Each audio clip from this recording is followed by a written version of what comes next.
I suffer from a severe skin condition and only find relief when I am close to my stepbrother Eric. However, Eric is cold and austere, known as the school's epitome of aloofness. He has repeatedly rejected my attempts at closeness, educating me on the importance of maintaining distance with the opposite sex. So, every night I sneak into his room, taking the opportunity to embrace him. Until one night, when he suddenly turned over and pinned me down. His hands on my neck, his eyes dark. Caught you. Late at night. I, as usual, sneaked into Eric's bedroom. The dark curtains partially drawn, allowing the moonlight to trickle in like water. The cool light reflecting on Eric's profile, accentuating his chiseled features. I stood at the edge of the bed, observing him for a while, making sure he wasn't disturbed by the sound of me entering. Then, I hesitantly lifted his covers and slipped in, embracing his lean waist from behind. I happily closed my eyes, gently pressing my cheek against Eric's broad back. It felt like finally receiving the much-needed nourishment after a long drought, my tense skin relaxing. So comfortable, I sighed inwardly. I couldn't resist rubbing my cheek against his neck, about to drift off to sleep as usual. But suddenly, Eric turned around. His movements were swift, and I couldn't evade in time. In just 2 seconds, I was enveloped in his arms. Eric raised his hand to grasp my neck, preventing me from turning, like capturing a runaway kitten. Caught you. The proximity was too close, and I could feel his warm breath sprinkling on my ear. Our eyes met. And my heart pounded so loud it felt like it would explode. Brother. Not satisfied yet? Eric's voice was hoarse, his gaze dark and mysterious. I belatedly realized my hand was accidentally touching his thigh in a fluster. I quickly retracted my hand as if shocked. Eric let out a low grunt, his breathing intensifying for a moment. My face flushed, and I was so nervous that I stuttered, brother. After a while, his heaving chest began to calm.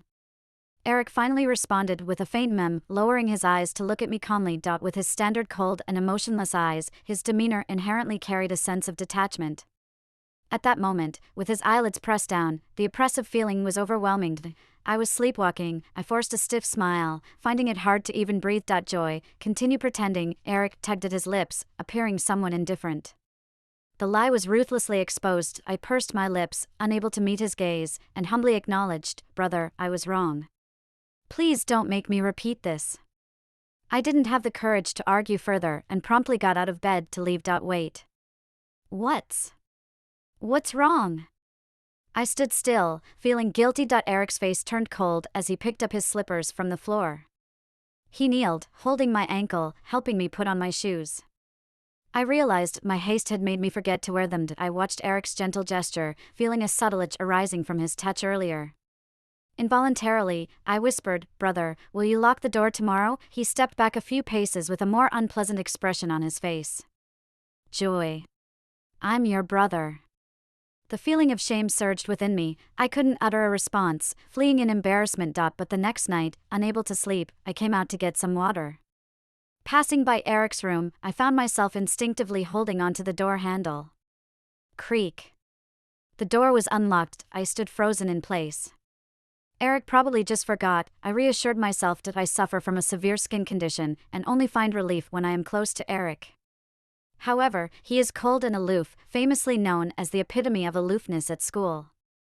Not to mention, the title of siblings stands between us. As he rejected my touch, educating me numerous times to maintain distance with the opposite sex, this condition tormented me for many years.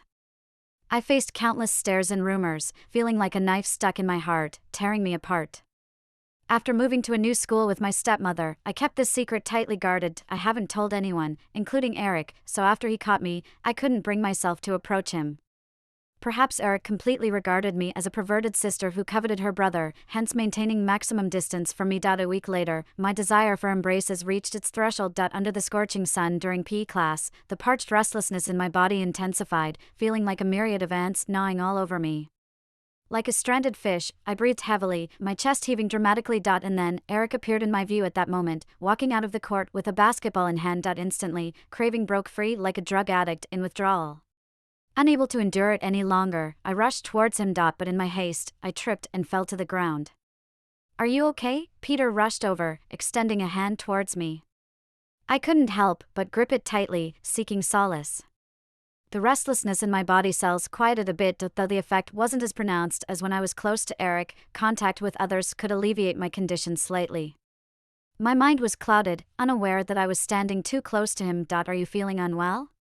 Peter blushed, taking hold of me.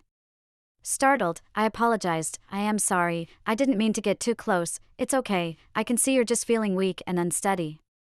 Do you want me to take you to the infirmary?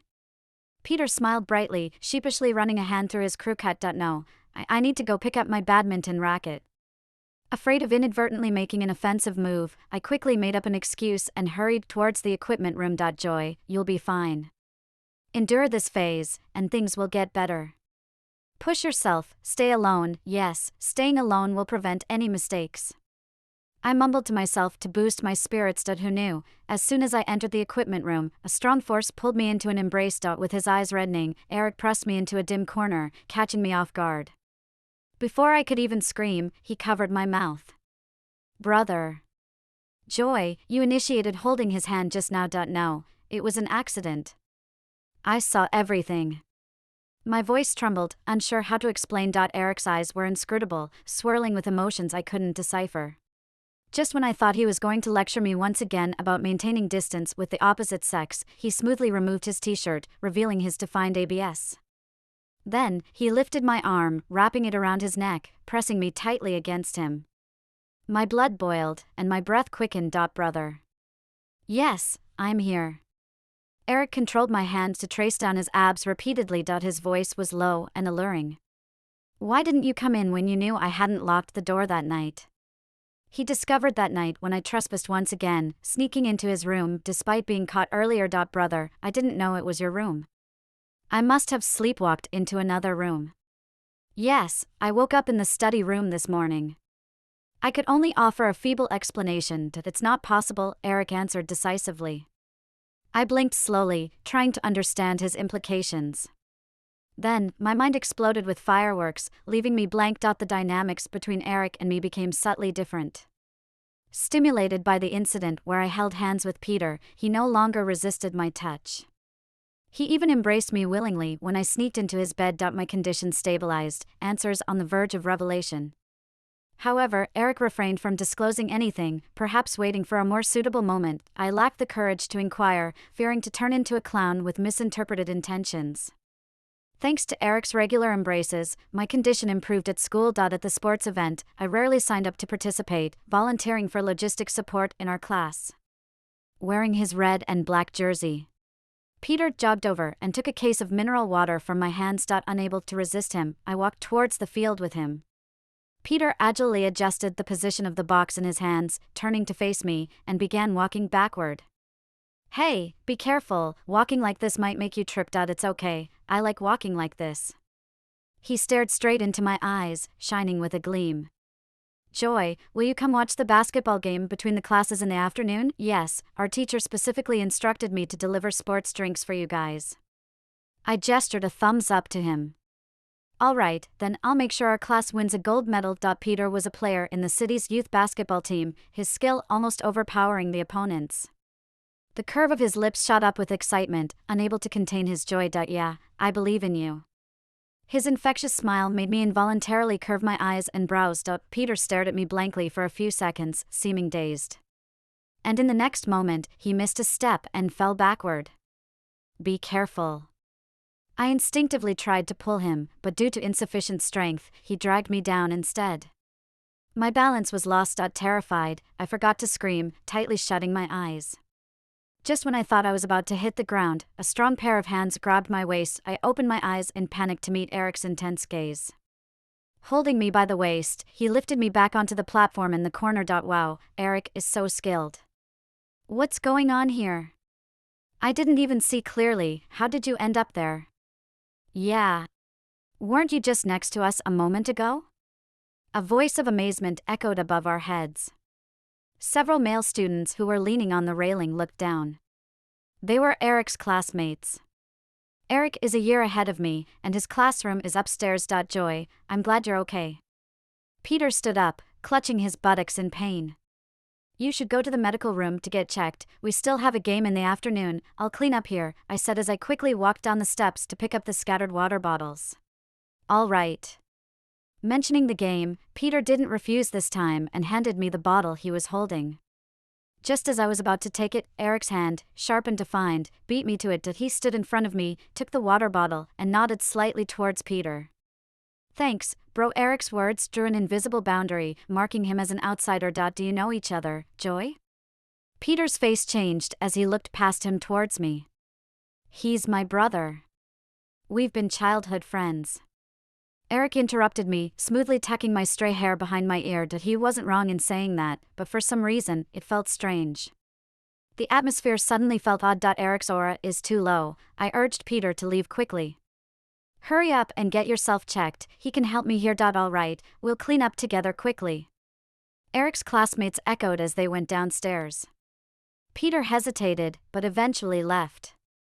Remember to come watch the basketball game in the afternoon, he said before walking away. After Eric watched Peter leave, he casually asked, since when did you become interested in playing basketball? It's not that, I'm just responsible for delivering water. Delivering it to him? Ha!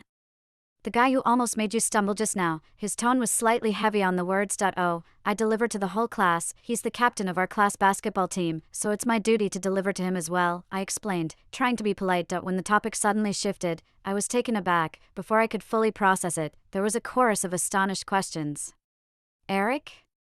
You're playing basketball? Why isn't your name on the list for our class's team?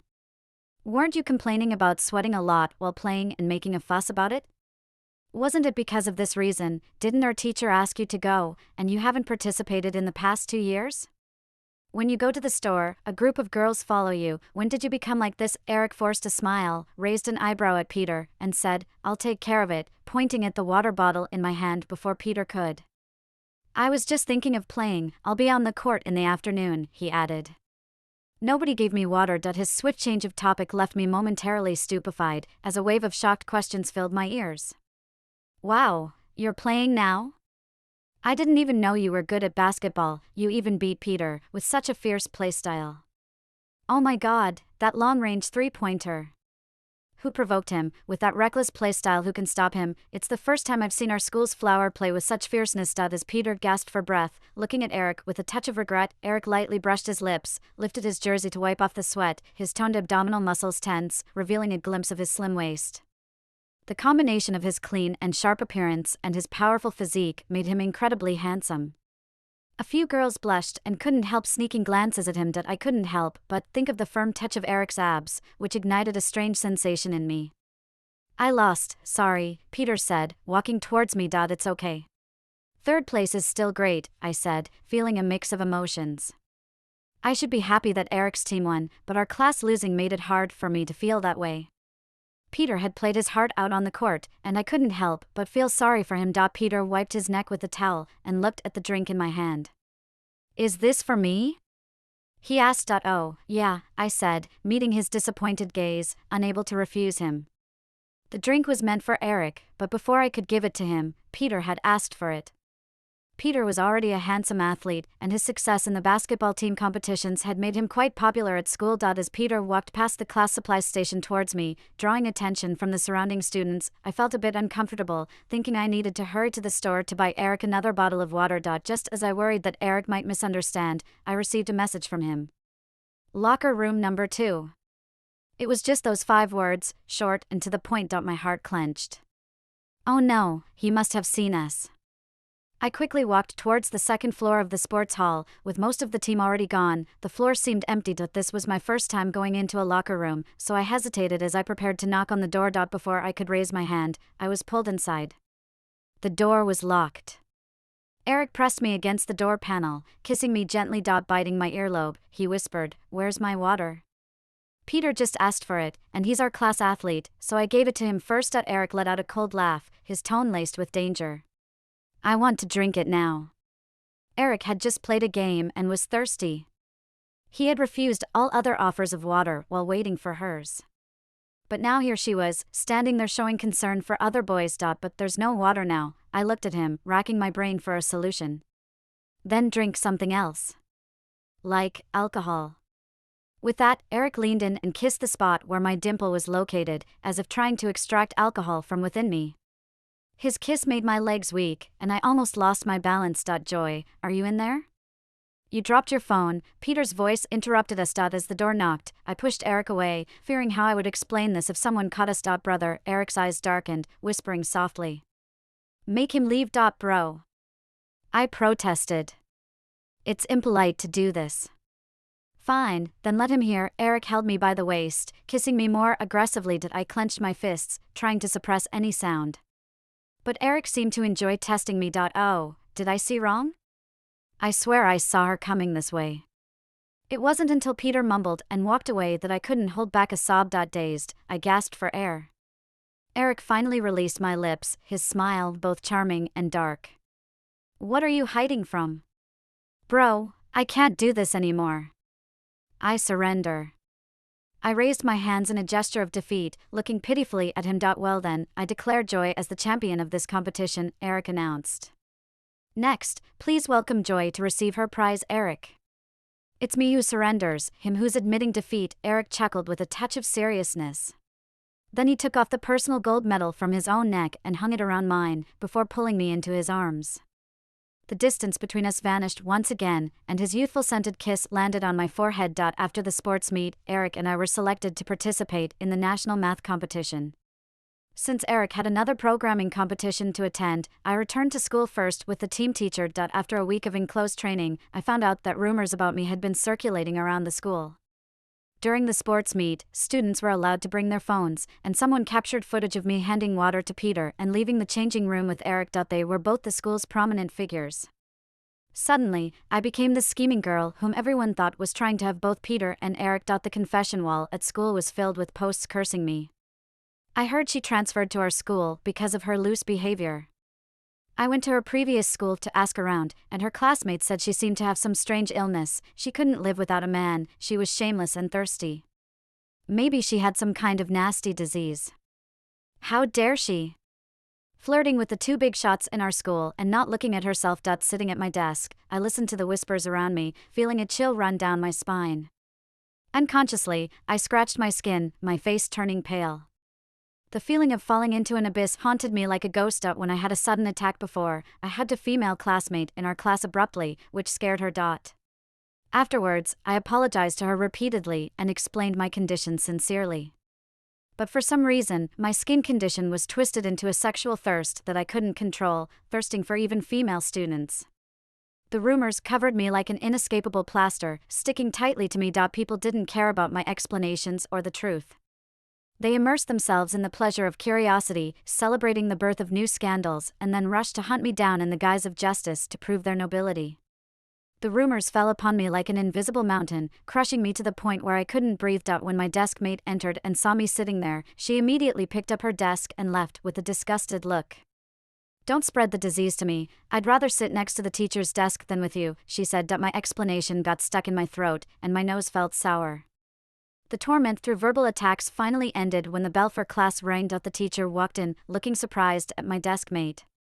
Why did you change seats without permission? Go back and sit with Joy.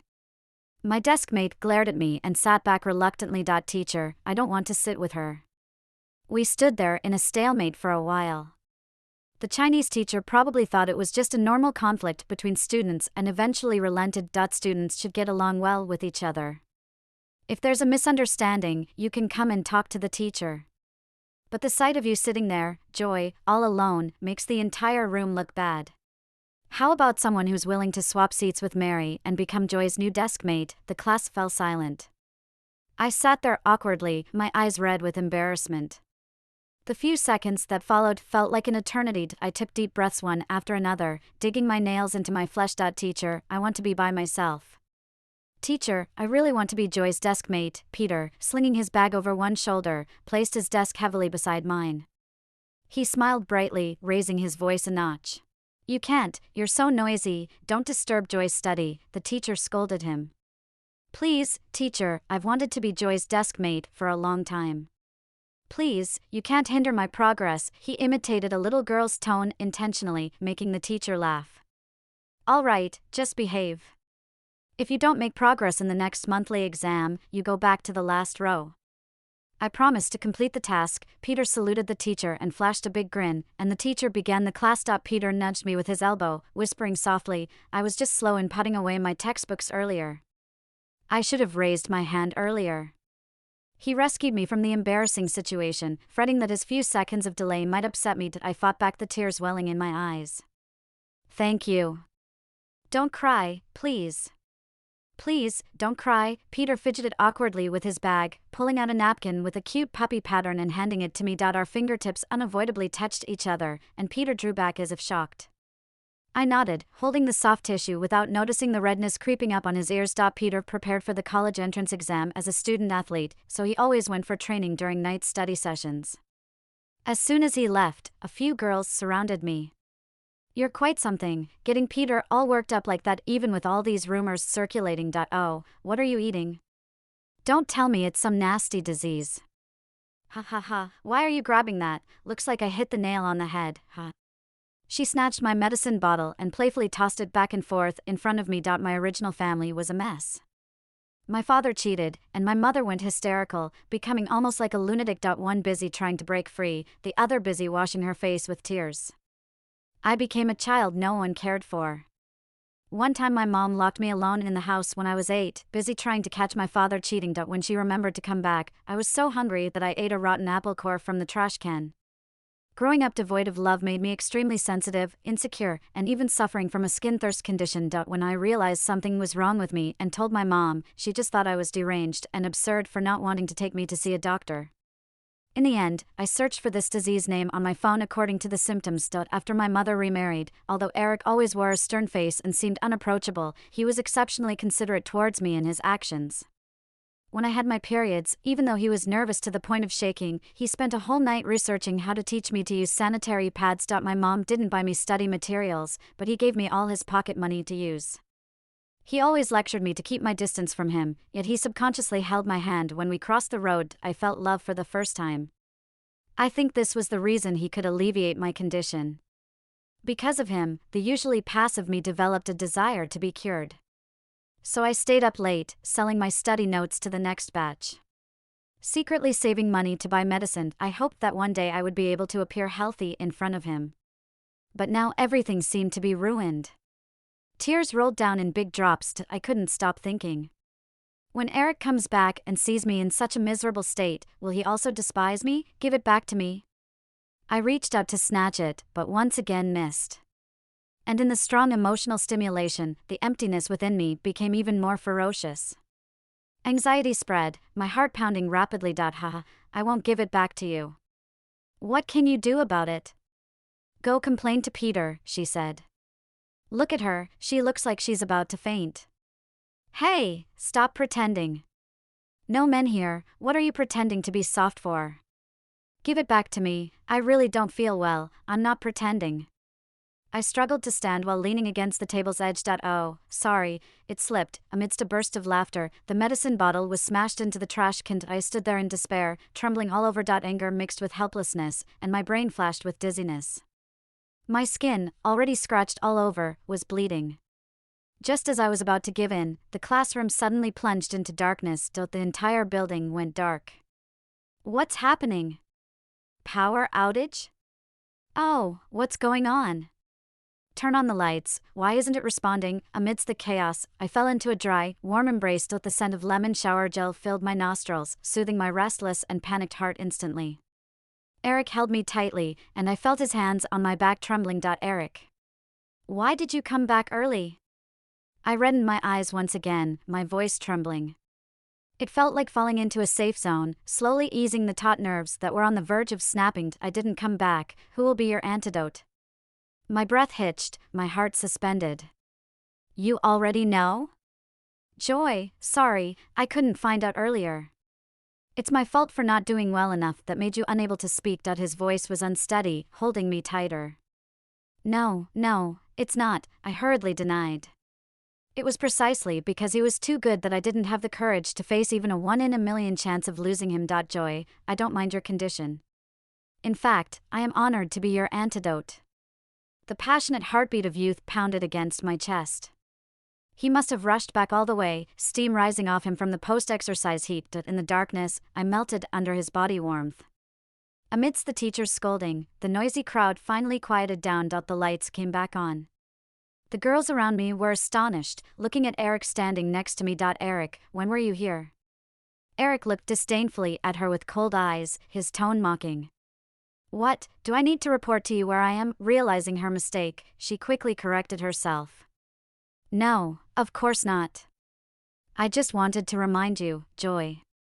The girl smirked, casting a scornful glance at me. How do you know I'm pursuing her? Eric impatiently cut her off. What, do I need to report everything to you? You know where to find me? Irritated, he raised an eyebrow. Everyone was stunned. It was like planting a bomb in the deep sea, creating huge waves on the calm surface. Are you kidding me? Her? How is it possible, do you know? Eric directly kicked over the girl's seat, with a cold smile. Yes, it's her, and it can only be her. What's wrong? Do you have any objections? Or any of you? He looked around at those who had mocked me before, speaking slowly and calmly. The atmosphere he exuded stunned everyone, their heads shaking like tambourines. Eric's gaze returned to the girl in front, his tone calm but chilling. I don't hate girls, but I suddenly changed my mind. The group of girls shrank back in fear. Apologize to Joy. Eric said coldly. I'm sorry, truly sorry. They were so flustered that their words were incoherent. Eric's support gave me unprecedented confidence. I straightened my back and spoke firmly. I accept your apologies. But I choose not to forgive. There were many people watching outside the classroom. It wasn't until the bell rang for class that I noticed Peter had been standing outside the door the whole time. In the midst of the previous noisy crowd, Peter's quiet demeanor was out of place. He suddenly spoke beside me, smiling bitterly at me. I missed my chance, didn't I? I hesitated for a second, slowly realizing his meaning. I recalled the kindness he had shown me and sincerely said, sorry. He shrugged indifferently. It's okay, you don't have to feel sorry. It's my thing that I like you, and you have the right to refuse. I collected evidence of those who spread rumors about me and reported them all to the principal. Those rumor mongers were disciplined, publicly apologized to me. Due to Eric's tough attitude and my report, the rumors about me subsided. However, the sudden power outage still aroused the teacher's suspicion. When they investigated the cause of the blackout and looked at the surveillance footage, they found out Eric had flipped the switch. Eric was called to the disciplinary office and lectured for an entire afternoon. But no matter what, he refused to admit the reason for flipping the switch, angering the disciplinary director who made him read a self-criticism at the end of term assembly. Under the dazzling summer sun, Eric stood straight on the stage. The bright colors of the young green branches swayed as if they were carrying their own filter. The young man's slender figure was striking enough to attract all eyes just by standing there. He held the self-criticism book, his expression indifferent. Go through all your mistakes in detail for me, the teacher glared at him and handed him the microphone. All of them? Of course. The most important thing as a student is honesty. Eric complied without hesitation. I shouldn't have turned off the school circuit breaker during evening self-study, which disrupted the school's teaching order and caused chaos. The teacher just taught me to be honest, so finally, I'd like to add that I shouldn't have fallen in love early. The whole school exploded when he said this. The teacher was dumbfounded. This was completely unexpected to them. He smiled slightly and looked at me. Early love is not right. Early love is not recognized by the school, mainly because this could lead to a decline in grades. Screams rose higher and higher. In the midst of the noise, he slowly added. So, it is recommended that everyone should confess after being admitted to university, not to affect their studies. Like what I have with Joy. My face instantly turned red, my heart beating so fast it felt like it was going to explode in the next second. In that moment, my heartbeat answered before me. This is not a self-criticism but a declaration of sovereignty. Damn, I was deceived by him again. How did I not notice this arrogance in him before? Ever since meeting Joy, Eric acted like a peacock displaying its feathers every day. This is the fairy tale love story among top students. I've heard they were admitted to prestigious universities due to winning national competitions, and now it's true. Later, this incident became the school's legendary talk. The always aloof Eric had two different sides in his life. Once he flipped the switch to hug Joy, once he publicly declared his love to Joy to prove his affection. The dappled shadow of the onion-like green canopy reflected on the young man's white school uniform. Eric held me under the pear tree. It was just the two of us here. He pinched my blushing cheeks, his smile gentle. Joy, am I fortunate enough to invite you to be my lover? I'm willing to be in second place in your heart. Under Joy's condition, I might be a stingy miser, but I allow you to love yourself first, then love me. And you will always be my priority. Before the age of 18, Eric was a staunch materialist. After the age of 18, Eric was a staunch joyist. He was determined to spend all his time in the future proving this belief. I clung to his shoulder, tiptoed, and gently kissed his cheek. Eric, let's encourage each other for the rest of our lives.